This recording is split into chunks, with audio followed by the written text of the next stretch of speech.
tom, že Stanley Cup je největší trofej ve sportu, se dá jen těžko pochybovat, ale žádná trofej na světě nedokáže vyvolat tak bouřlivé oslavy, jako právě Stanley Cup.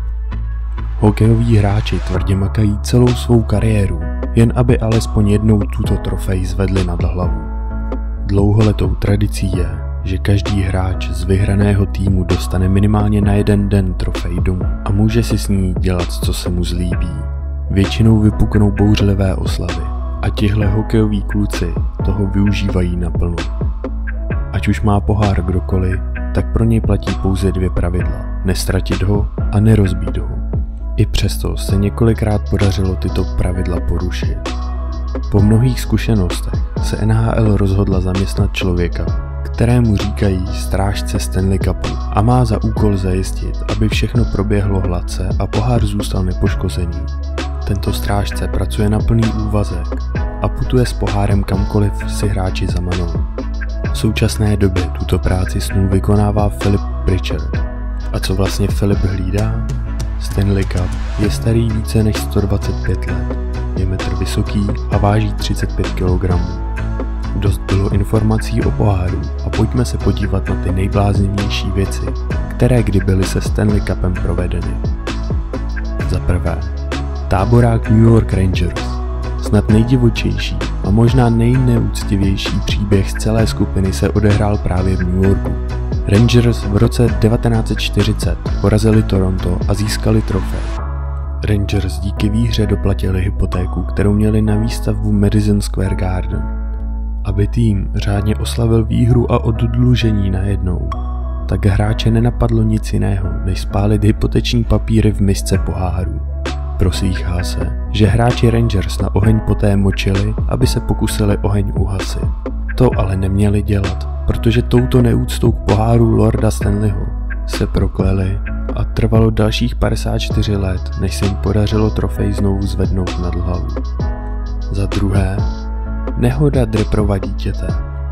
Když Chris Draper v roce 2008 slavil s Detroitem zisk Stanley Cupu, bylo jasné, že do poháru umístí své novorozené dítě a pak si s ním udělá fotku.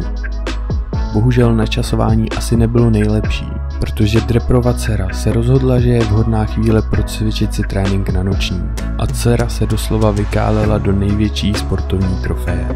V tuto chvíli je nutné si připomenout několik věcí, které dělají tento příběh o něco zajímavější.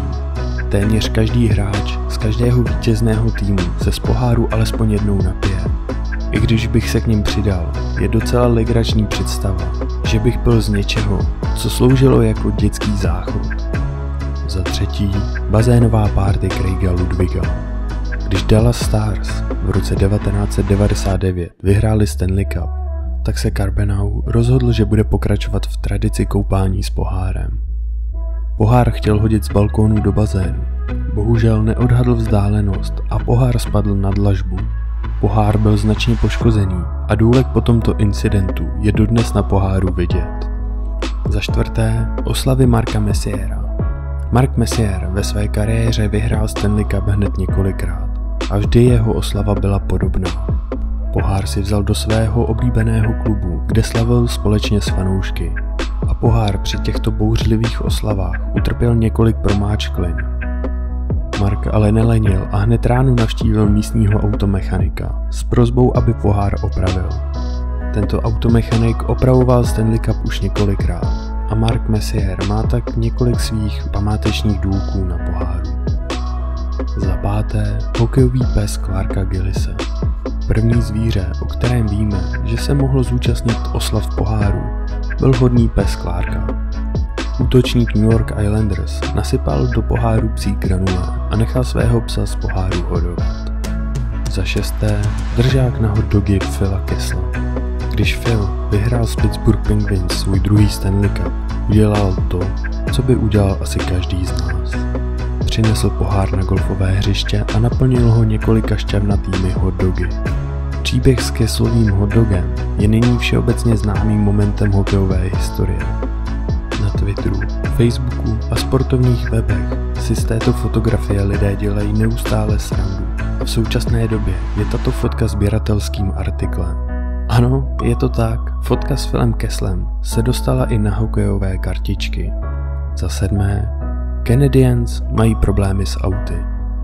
V roce 1924 kolovala historka, že několik hráčů Montreal Canadiens nechalo pohár na kraji silnice. Hráči museli zastavit, aby vyměnili píchlou pneumatiku a pohár postavili vedle auta. Když jeden z hráčů přijel domů, tak se jeho manželka zeptala, kde je pohár. Hráčům ihned došlo, že pohár nechali na kraji silnice. Ihned se pro něj vrátili a i po celé hodině ho našli na svém místě. Tuto historku objasnil Bill Roach v knize The Hockey Book z roku 1953. Za 8. Přední zuby Raketa Richarda. Raket Richard si v roce 1957 při pití ze Stanley Cupu vylomil 2 přední zuby, což je vzácný případ, kdy hokejista přišel o zuby mimo led a ne od puku nebo hokejky. Vlastně to musí být docela i příjemný zážitek přijít o své zuby díky Stanley Cupu. Jistě, bolí to, ale zřejmě žijete svůj nejlepší život.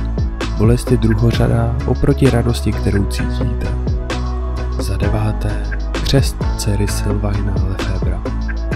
Poté, co Colorado v roce 1996 vyhrálo Stanley Cup, se obránce Sylvan rozhodl, že je to jedinečná příležitost nechat v něm pokřtít svou novorozenou dceru. Sylvan byl pravděpodobně prvním, ale ne jediným hráčem, který této situace využil. V roce 2008 nechal svou dceru v poháru pokřtít také útočník Detroitu Red Wings Thomas Holmstrom. Vůbec bych se nedivil, pokud by se z těchto dětí staly hokejové megahvězdy. Být pokřtěn v poháru je pravděpodobně nejlepší způsob, jak odstartovat hokejovou kariéru. Jen si opět připomeňme, jakými místy pohár prošel a jakých indiskrétností byl svědkem. Za 10. Ray Barrick se vrací do Bostonu. Místo toho, aby den s vytouženou trofejí strávil Barrick doma s rodinou, v bazénu nebo v baru, přivezl Barrick pohár na jeden den do Bostonu. Byl to opravdu dojemný okamžik, na který přišlo 20 000 fanoušků. Barrick poté ukončil kariéru, protože dosáhl všeho, co chtěl.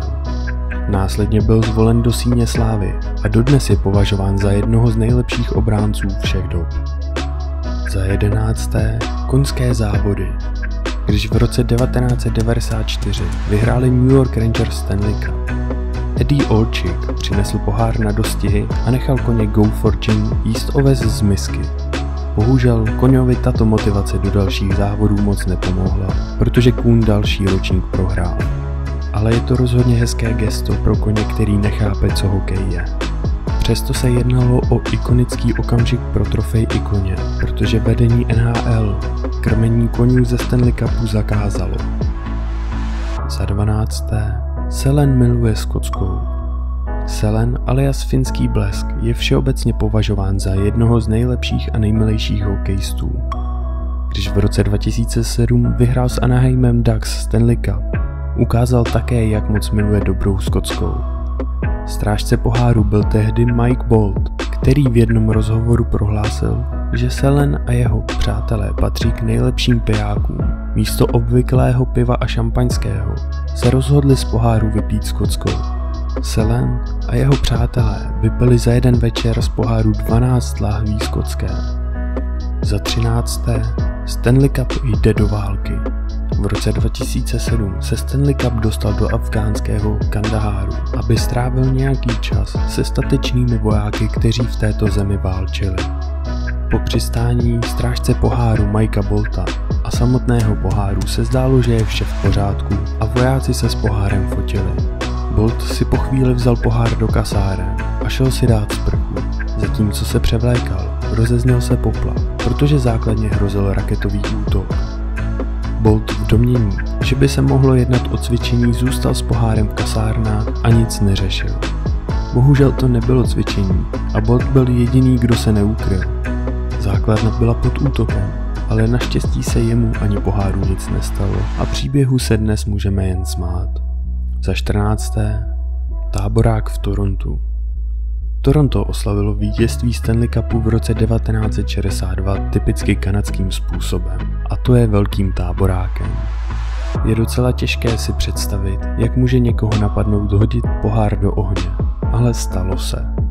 Kovová trofej se opálila a utrpěla značné poškození. Hráči pak museli zaplatit její opravu. Bohužel v této době nebyly ještě telefony s foťákem, aby nám zachytili tuto unikátní oslavu. Za 15. Výlet Patricka Keena k Niagarským vodopádům. Po velmi působivém zisku Stanley Cupu v roce 2010 hvězda Chicaga Blackhawks oslavila svůj den s pohárem pod jedním z přírodních divů světa – Niagarskými vodopády. Keen, který pochází z Buffala, vyrostl kousek od vodopádů, takže bylo jasné, kam se s pohárem ihned vydal. Keenův výlet by ale nebyl se vším všudy, kdyby se na něm neobjevily také jeho buffalské pochoutky. Hráč si v misce s pohárem namáčel slavná buffalská křidélka do omáčky z modrého sýra a hodoval, jak se jen dalo. Za 16. Spaní s pohárem. V průběhu let s pohárem spalo nespočet hráčů. Skvělý hráč New York Islanders Brian prohlásil, že běžně s pohárem spával. Nic se nevyrovná pocitu z výhry poháru, snad kromě toho, že se vedle něj ráno probudíte a uvědomíte si, že to všechno bylo skutečné. S pohárem spalo mnoho hráčů, včetně Sidneyho Crosbyho. Po zisku poháru v roce 1997 byl Steve Yzerman příliš nadšený, než aby spal. Pohár nosil se sebou úplně všude a dokonce se s pohárem i sprchoval. A co říct závěrem? S klidnou duší se dá říct, že Stanley Cup už zažil lecos. A to si myslím, že plno bláznivých oslav nebylo raději zveřejněno. Děkuji, že jste vydrželi až do konce. Pokud se vám toto video líbilo, dejte prosím like nebo odběr, aby vám neunikla žádná novinka. Budeme také velmi rádi, pokud se s námi podělíte o vaše zkušenosti nebo poznatky do komentářů. Já se s vámi loučím a uslyšíme se brzy u dalšího videa.